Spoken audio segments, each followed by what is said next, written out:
الرحمن الرحیم نن د جمعیت طلبه اسلام ضلع بونیر د نومنتخب کنوینرز حضرات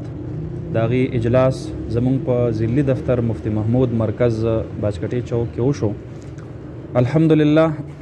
دلته د ضلعي چې څومره هم کنوینرز حضرات دي د جمعیت طلبه اسلام او څومره د هغې معاونین دي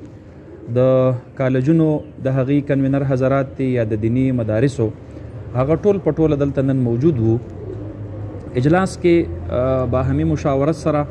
د جمعیت طلبه اسلام د معاونت سازۍ مهم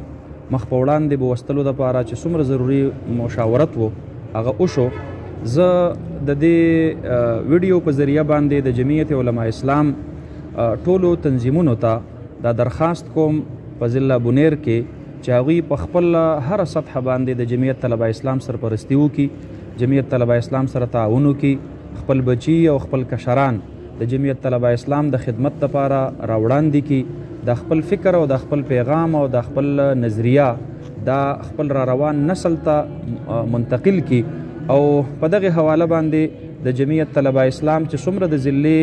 کنوینرز حضرات دي هغې ته هم موږ دا هدایات جاری کړل چې تاسو به د متعلقه جمعیت علما اسلام د تحصیل د ذمہدارانو سره په مشاورت باندې خپل کار دا به تاسو مخ په وړاندې بوځئ. او دې وخت کې ډیر لوی ضرورت دی د دینی مدرسو طلبای کرام او د کالجونو د یونیورسټو طلبای کرام په کار ده چې هغه اسلام به حیثیت نظام مطالعه کی، د اسلام اجتماعیت مطالعه کی، د اسلام عالمگیریت مطالعه کی او د جمعیت طلبه اسلام د پلیټ فارم نه هغوی ته یو فکر، یو نظریه او یو شعور دا ورته د خپل را روان ژوند دپاره میلاو شي.